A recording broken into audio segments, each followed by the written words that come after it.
अस्सलाम वालेकुम नाज़रीन, आज हम क्लब सैंडविच बनाने जा रहे हैं। तो ये मेरे पास रीशे किया हुआ आधा किलो चिकन है और ये मैंने एक लार्ज अदद खीरा लिया है और ये मैंने सॉस बनाई है जो मैंने पैटी बर्गर में इस्तेमाल की थी। ये वही सॉस है, ये सैंडविच सॉस है तो मैंने पैटी बर्गर में भी यही लगाती थी। और ये रिंग में कटा हुआ प्याज है। क्लब सैंडविच बच्चों के साथ साथ बड़ों को भी बेहद पसंद आता है, लेकिन कितना ही अच्छा हो कि हम इसको अपने घर पे ख़ुद तैयार करें। तो ये ब्रेड हमने ले ली है और इसमें हमने ये सॉस ऊपर लगा देनी है। अपने हाथ से खाने बनाने की तो क्या ही बात है, और जब घर वाले इसे खाते हैं तो तारीफ़ें करते हैं तो दिल को और भी खुशी महसूस होती है। और अब हम इसमें श्रेड किया हुआ चिकन इसमें रख देंगे। फिर इसके ऊपर स्लाइस रख देंगे ये वाला। फिर इसके ऊपर थोड़ी सी हमने ये सॉस लगानी है। अब इसके ऊपर हम जो खीरे हमने काटे थे वो इसके ऊपर हम रखेंगे।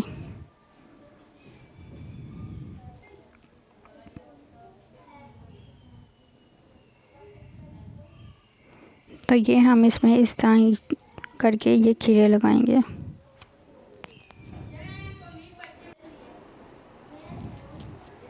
तो नाज़रीन, ये हमने खीरे लगा दिए। अब हमने इसमें रिंग कटिंग किया हुआ वाला प्याज लगा देना है और उसके बाद हम इसमें अब बॉयल किए हुए एग रखेंगे।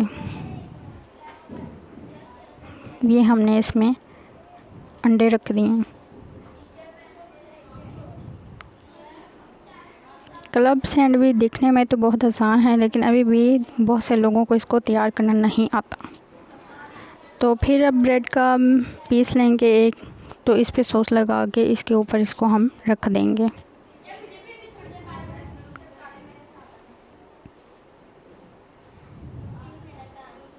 और इसको ऊपर से प्रेस करेंगे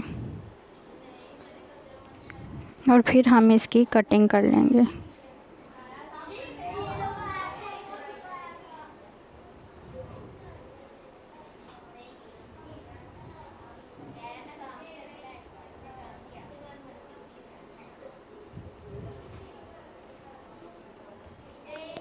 तो नाज़रीन, क्लब सैंडविच तो बनाने की हमने नहायत आसान आपको ये रेसिपी बताई है। तो इसे अपने घर में बनाना ना भूलिएगा और इसको लाइक कीजिएगा और कमेंट में ज़रूर बताइएगा ट्राई करके, और सब्सक्राइब ज़रूर कीजिएगा। Thank you.